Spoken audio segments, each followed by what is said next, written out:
नमस्कार दोस्तों, आज के लेक्चर में फिर से बोट एंड स्ट्रीम या फिर नाव और धारा के बारे में डिस्कस करेंगे। ठीक है, तो ये हमारा आज का तीसरा लेक्चर रहेगा। 2 लेक्चर इसके हो चुके हैं।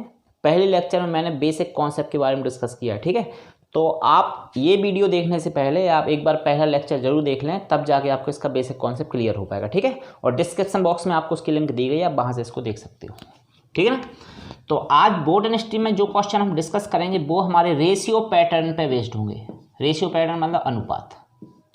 ठीक है, तो अनुपात पर आधारित रहेंगे, जिसमें हमें स्पीड और टाइम के रेशियो से संबंधित क्वेश्चन रहेंगे। स्पीड और टाइम का रेशियो है ना, तो स्पीड और टाइम है जो एक दूसरे के रेसिप्रोकल होते हैं, अपोजिट होते हैं। ठीक है, रेसिप्रोकल कैसे होते हैं? मान लो हमारे पास 2 बोट हैं, है ना, 2 नाव हैं जिनकी स्पीड हमें दी गई है। मान लो एक नाव की स्पीड है 15 किलोमीटर प्रति घंटे और एक नाव की स्पीड है मान लो 20 किलोमीटर प्रति घंटे। ठीक है, इस टाइप से स्पीड दी गई है। अब अगर पहली नाव को किसी निश्चित दूरी को तय करने में 4 घंटे का समय लगा हो, पहली नाव को किसी निश्चित दूरी में को तय करने में 4 घंटे का समय लगा हो, तो दूसरी नाव को कितना समय लगेगा? तो दूसरी नाव को समय लगेगा 3 घंटे। क्यों लगेगा 3 घंटे? है ना, क्योंकि पहली नाव की स्पीड दूसरी नाव की अपेक्षा कम है। पहली नाव की स्पीड दूसरी नाव की अपेक्षा कम है। ठीक है, तो कम है तो इसको समय लगेगा ज़्यादा, और इसकी स्पीड ज़्यादा है तो इसको समय लगेगा कम। ठीक है, अब रेशियो इनका कैसे बनाना है, हम रेशियो के बारे में डिस्कस करेंगे। ठीक है, मान लो हमें स्पीड का रेशियो दिया है S1 और S2। ठीक है, 15:20 यही हमें दिया है। ठीक है, कि एक नाव जो है उसकी स्पीड कितनी है? 15 है, और दूसरी नाव है उसकी स्पीड कितनी है? 20 किलोमीटर प्रति घंटे के हिसाब से। ठीक है, अब यहाँ से अगर हमने इसका रेशियो बना, देखो ये 5 से कैंसिल हो जाएगा, तो 5 से ये कैंसिल हुआ 3 टाइम और ये 5 से कैंसिल हुआ 4 टाइम। ठीक है, तो स्पीड का रेशियो क्या बना हमारा? 3:4। और स्पीड के रेशियो को अगर हम टाइम के रेशियो में कन्वर्ट करेंगे, तो टाइम में अगर मैंने कन्वर्ट किया तो ये हो जाएगा, ये पलट जाएगा, 4 आगे आ जाएगा और 3 पीछे आ जाएगा। तो ऐसे ही मैंने यहाँ पे 4 और 3 लिया था। ठीक है, तो कभी भी आपको स्पीड का रेशियो दिया है, टाइम का रेशियो बनाना है, तो आप वो फिगर जो दिया है उसको सीधा सीधा पलट देंगे। ठीक है, और टाइम से स्पीड निकालना है तब भी आपको वही करना है। तो जो भी हमारे पास टाइम का रेशियो है, मान लो हमें दिया है कि 2 नाव जो हैं उनको किसी दूरी को तय करने में समय लग रहा है 3:5 के अनुपात में।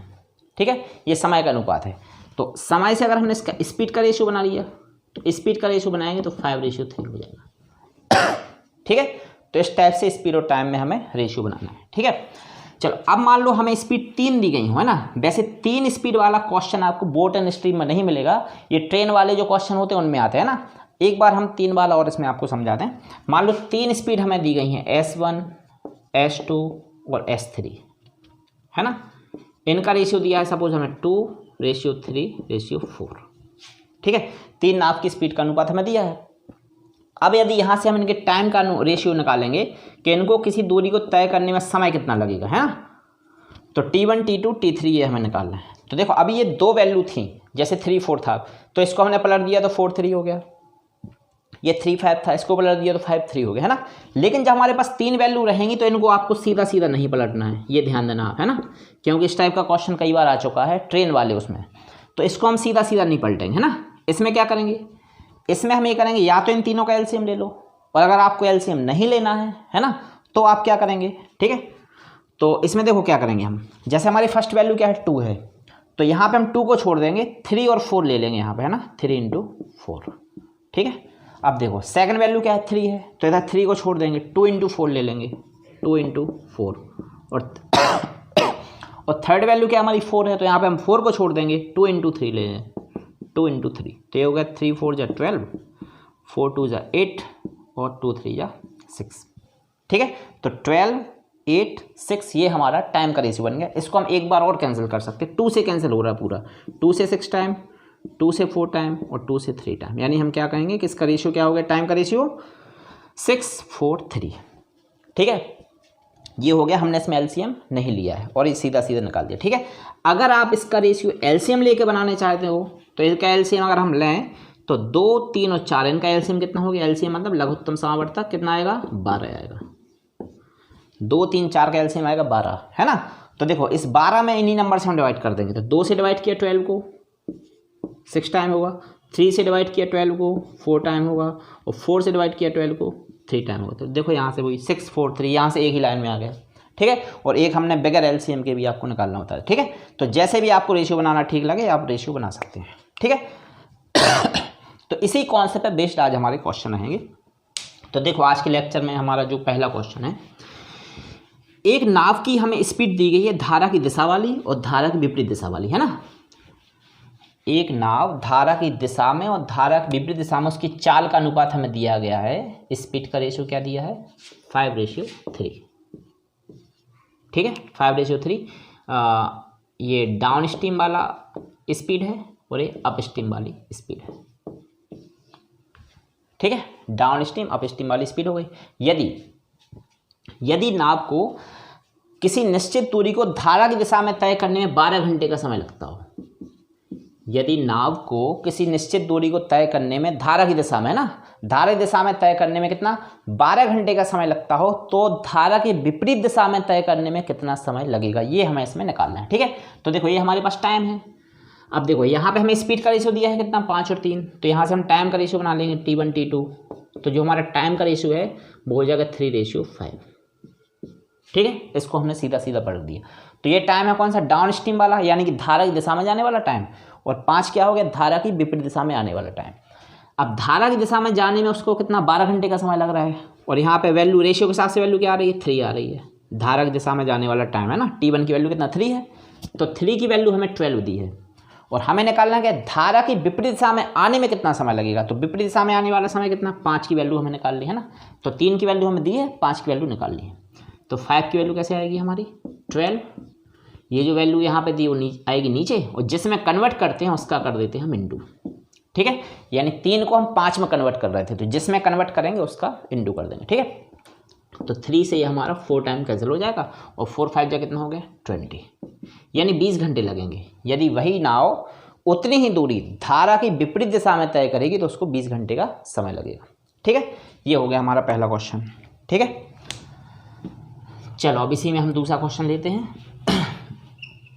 एक नाव को किसी निश्चित दूरी को धारा की दिशा में और धारा की विपरीत दिशा में तय करने में, धारा की दिशा में और धारा की विपरीत दिशा में तय करने में लगने वाले समय का अनुपात, लगने वाले समय का अनुपात हमें दिया है कितना? 4:7। ठीक है, यदि धारा की दिशा में जाएगा तो 4 के हिसाब से समय लग रहा है, और लौट के आएगा तो 7 के हिसाब से समय लग रहा है। ठीक है,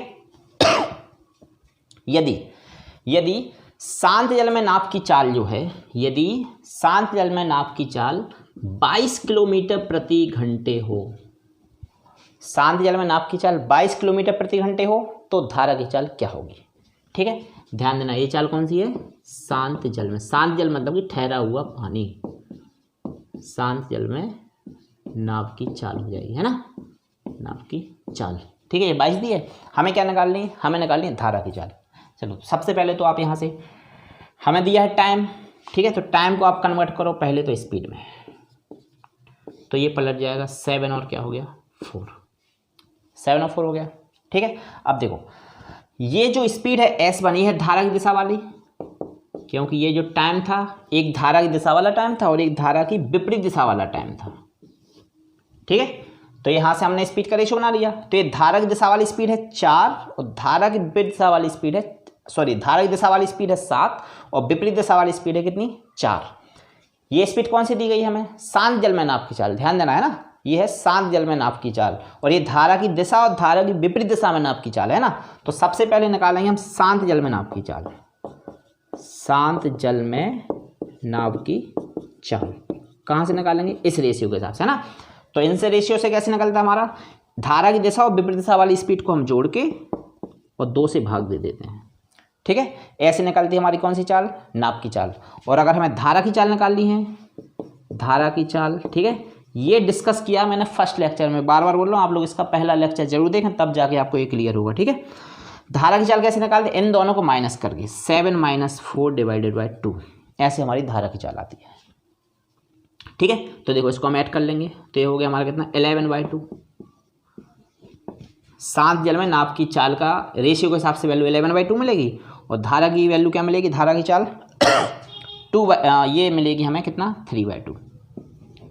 ठीक है, अब देखो हमें जो 22 किलोमीटर पर आवर जो दिया है वो क्या दिया, शांत जल में नाव की चाल दी गई है 22 किलोमीटर प्रति घंटे, और शांत जल में नाव की चाल की वैल्यू क्या आई 11/2 है ना, यानी 11/2 की वैल्यू दी है हमें कितनी 22, ठीक है। और हमें निकालनी है किसकी, धारा की चाल निकालनी, यानी 3/2 की वैल्यू हमें निकालनी है। तो 11/2 की वैल्यू दी है और 3/2 की वैल्यू हमें निकालनी है। तो हम क्या करेंगे इसमें, देखो सबसे पहले तो आप 22 लिख दोगे, अब ये वाला फिगर वहाँ पे जाएगा तो पलट गया 2/11 हो गया, और जिसमें कन्वर्ट करते हैं उसका सीधा सीधा इंटू, इसको नहीं पलटना है ना, जिसमें कन्वर्ट कर रहे हैं 11/2 को हम कन्वर्ट कर रहे हैं 3/2 में, तो जिसमें कन्वर्ट करते हैं उसका इंटू ज्यों कहते होगा, तो इसको हम क्या 3/2 ही लिखेंगे, ठीक है। तो 11 से ये वैल्यू हमारी कितनी 2 टाइम कैंसिल हो जाएगी, और 2 से ये 2 हमारा कैंसिल हो गया, ठीक है। तो 3 2 जा 6, तो 6 किलोमीटर पर आवर, ये काय की वैल्यू निकलेगी हमारी, ये वैल्यू निकली हमें कितनी, धारा की चाल, ठीक है। हमें दी थी शांत जल में नाव की चाल, ये हो गया धारा की चाल, ठीक है ना। चलो अब इसी में हम तीसरा क्वेश्चन लेते हैं। एक नाव को धारा की दिशा में जाने और विपरीत दिशा में लौटकर वापस आने में लगने वाले समय का अनुपात जो है वो दिया गया है 5/9, ठीक है। एक नाव को किसी निश्चित दूरी तक धारा की दिशा में जाने और विपरीत लौटकर आने में लगने वाले समय का अनुपात कितना 5/9 है। यदि धारा की चाल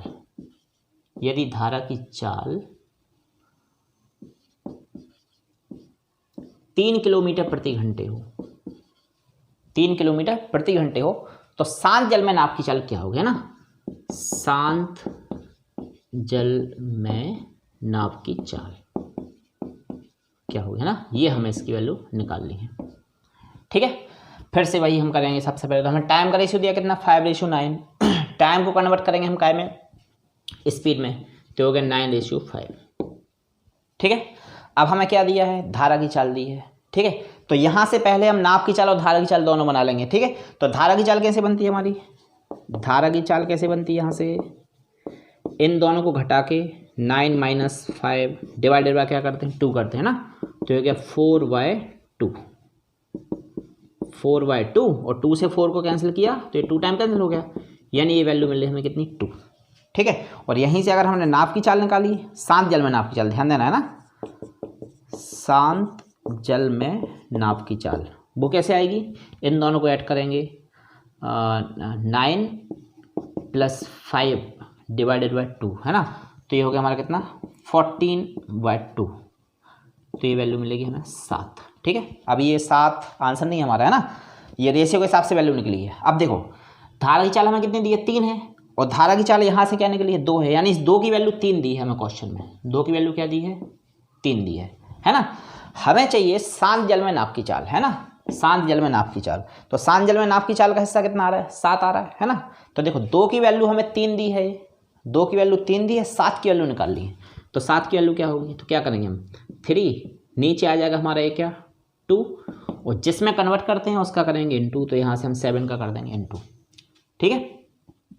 तो 2 से ये 1.5 टाइम कैंसिल हो जाएगा, ठीक है, और 7 का इंटू 1.5 में किया तो हमें मिलेगा 10.5 किलोमीटर पर आवर, ठीक है। ये शांत जल में नाव की चाल कितनी 10.5 किलोमीटर प्रति घंटे, ठीक है। इस टाइप से हमारा क्वेश्चन सॉल्व होगा। चलो इसमें हम अगला देखते हैं क्वेश्चन। तो देखो इसमें हमारा जो अगला क्वेश्चन है, एक नाव को किसी निश्चित दूरी तक धारा की दिशा में जाने और लौटकर आने में लगने वाले समय का अनुपात दिया है कितना 5/7, धारा की दिशा में जाने में लगने वाला समय और लौटकर आने में लगने वाले समय का अनुपात कितना दिया है 5/7 दिया है, ठीक है। यदि धारा की दिशा में नाव की चाल 21 किलोमीटर प्रति घंटे हो, 21 किलोमीटर पर आवर, है ना, ये धारा की दिशा में नाव की चाल है, ध्यान देना। तो शांत जल में ये होगी हमारी क्या धारा की दिशा में नाव की चाल, यानी कि इसको हम क्या बोलेंगे डाउन स्ट्रीम, है ना, ये डाउन स्ट्रीम स्पीड दी है हमें कितनी 21 किलोमीटर प्रति घंटे। तो हमें निकालना क्या है, शांत जल में नाव की चाल क्या होगी, शांत जल में नाव की चाल। ठीक है, ये हमें यहाँ पे इसमें निकाल लिया। अब फिर से वही हमें यहाँ पे चाल दी गई है, तो यहाँ से पहले हम टाइम को कन्वर्ट कर लेंगे स्पीड में। तो S1 और S2 इसका रेशियो बना लेंगे, तो कितना हो गया 7:5। ठीक है, अब देखो धारा की दिशा में हमें नाव की चाल दी गई है, धारा की दिशा में नाव की चाल कितनी दी है 21, और यही है हमारी धारा की दिशा में नाव की चाल, है ना। ये डाउन स्ट्रीम वाली वैल्यू कितनी 7 आ गई है ना, यानी 7 की वैल्यू हमें क्या दी है 21 दी है, 7 की वैल्यू हमें क्या दी है 21। ठीक है, हमें क्या निकालना है, शांत जल में नाव की चाल। तो शांत जल में नाव की चाल कैसे आएगी, ये जो हमारे पास रेशियो है, ये वाला रेशियो, धारा की दिशा में नाव की चाल और धारा की विपरीत दिशा में नाव की चाल, इन दोनों को ऐड करके 7 + 5 डिवाइडेड बाय क्या करते हैं 2 कर देते हैं। ठीक है, तो ये हो गया 12/2 यानी कि 6। ठीक है, ये शांत जल में नाव की चाल की रेशियो के हिसाब से वैल्यू क्या निकली 6 निकली, है ना। अब देखो हमें 7 की वैल्यू 21 दी है ना, धारा की दिशा में नाव की चाल 7 की वैल्यू 21 दी है और शांत जल में नाव की चाल की वैल्यू क्या निकल रही है हमारी 6 निकल रही है। ठीक है, तो 7 की वैल्यू 21 है, तो 6 की वैल्यू क्या होगी, तो 21/7 × 6। तो 7 से 21 कितना 3 टाइम कैंसिल हो जाएगा। अब 6 × 3 किया तो 18 km/h। ठीक है, ये हमारा इसमें आंसर हो जाएगा। चलो इसमें एक और क्वेश्चन लेते हैं हम, लास्ट क्वेश्चन। तो देखो हमारा जो अगला क्वेश्चन है, एक नाव किसी निश्चित समय में धारा की दिशा में 5 किलोमीटर जाती है, एक नाव किसी निश्चित समय में धारा की दिशा में 5 किलोमीटर जाती है और उसी समय में धारा की विपरीत दिशा में 4 किलोमीटर लौट कर आती है। ठीक है, क्या क्वेश्चन, एक नाव किसी निश्चित समय में धारा की दिशा में 5 किलोमीटर जा सकती है, तो उसी समय में धारा की विपरीत दिशा में 4 किलोमीटर लौटकर वापस आती है। ठीक है, यदि धारा की दिशा में नाव गई हो कितने 30 किलोमीटर और धारा की विपरीत दिशा में लौटकर आई हो कितनी 16 किलोमीटर, 16 किलोमीटर लौट के आई हो धारा की विपरीत दिशा में, है ना, तो इसको कुल 5 घंटे का समय लगता है। कुल कितने 5 घंटे का समय लगता है, T1 + T2 कितने घंटे का समय लग रहा है 5 घंटे का समय लगता है टोटल, है ना। कौन सा समय हो गया, धारा की दिशा में 30 किलोमीटर जाने में और विपरीत दिशा में 16 किलोमीटर लौट कर आने में टोटल समय लगा 5 घंटे का, है ना। तो शांत जल में नाव की चाल क्या होगी ये हमें निकालना है। शांत जल में नाव की चाल इसको हमें निकालनी है। ठीक है, चलो अब आप इसको ध्यान से देखना, पहले समय हमें दिया नहीं है, तो क्या दे रहा है, कोई नाव धारा की दिशा में एक निश्चित समय में 5 किलोमीटर दूरी तय करती है धारा की दिशा में, है ना, यानी डाउन स्ट्रीम। उसी समय में धारा के विपरीत दिशा में 4 किलोमीटर की दूरी तय करती है, यानी कि ये क्या हो गई अप स्ट्रीम, है ना। तो इनको क्या है हम रेशियो में कन्वर्ट करके, यानी ये मान लेंगे कि धारा की दिशा में जो स्पीड S1 है वो हो जाएगी हमारी 5x और धारा की विपरीत दिशा में जो स्पीड है 4 है ना S2, इसको ले लेंगे हम क्या 4x, क्योंकि इस क्वेश्चन में हमें क्या टाइम तो दिया नहीं है कि भाई 5 घंटे में ये गई कि वो 10 घंटे में गई, टाइम हमारे पास कुछ भी नहीं है। जितने समय में धारा की दिशा में 5 किलोमीटर जाती है उतने ही समय में विपरीत दिशा में 4 किलोमीटर लौट के आती है ना। तो इसी फिगर के लिए हम स्पीड सपोज कर सकते हैं कि धारा की दिशा में स्पीड ले ली हमने 5x और धारा की विपरीत दिशा में इसकी स्पीड ले ली कितनी 4x। ठीक है, अब देखो टोटल टाइम कितना लग रहा है, इसको 5 घंटे का समय लग रहा है। ठीक है, T1 + T2 ये समय कितना लगा उसको 5 घंटे आने जाने का टोटल टाइम। ठीक है, अब T इक्वल हमारा फॉर्मूला क्या होता है, T इक्वल होता है D/S, समय बराबर दूरी बटा चाल। ठीक है, D/S होता है, तो यहाँ हम क्या करेंगे D1/S1 प्लस ये D2/S2 इक्वल में कितना है 5 हो गया। ठीक है, अब D1 देखो कितना है हमारे पास 30/S1 कितना है 5x प्लस फिर D2 देखेंगे तो 16 है और S2 कितना है, S2 है कितना 4x इक्वल में कितना हो गया हमें 5 दिया है। ठीक है, तो 5 से वैल्यू कैंसिल होगी 6 टाइम और 4 से 16 कैंसिल होगा 4 टाइम। ठीक है, अब नीचे दोनों में x बच रहा है, ऊपर की वैल्यू हम डायरेक्ट ऐड कर सकते हैं, तो 10/x = 5 के नीचे कुछ नहीं तो 1 होगा। ठीक है, अब इसको हम क्रॉस कर देंगे 5 × 2 = 10। अब एक क्रॉस इंटू करोगे तो हमें x की वैल्यू क्या मिलेगी 2, x की वैल्यू कितनी मिल गई 2, है ना। अभी हमें निकालना शांत जल में नाप की चाल। अब ध्यान देना आप, ठीक है। देखो जो x की वैल्यू 2 निकली ना, अब देखो जो हमारा S1 था, S1 कितना है 5x है, 5x है, x है ना, x की वैल्यू 2 निकली तो इंटू 2 कर देंगे, ये हो गया 10 किलोमीटर पर आवर। ये है धारा की दिशा में नाप की चाल, ध्यान देना धारा की दिशा में नाप की चाल। S2 इसकी वैल्यू क्या है 4x है, तो 4 इंटू एक्स की वैल्यू 2 जो हमारी निकली है, ये कितनी हो गई 8 किलोमीटर पर आवर। ये धारा की विपरीत दिशा में नाप की चाल है। हमें चाहिए शांत जल में नाप की चाल, है ना, शांत जल में नाप की चाल, शांत जल में नाप की चाल। तो कैसे आएगी, इन दोनों को ऐड करके 10 + 8 डिवाइडेड बाय 2, ठीक है। तो 18/2 यानी कि 9 किलोमीटर पर आवर, ठीक है। इस टाइप से सॉल्व हुआ, ठीक है। तो ये थोड़ा सा क्या कन्फ्यूजन वाला टॉपिक है, तो इसके लेक्चर को आपको 2 से 3 बार पूरा देखना पड़ेगा, तब जाके आपको पूरे के पूरे इसके क्वेश्चन क्लियर हो जाएंगे, ठीक है। Thank you.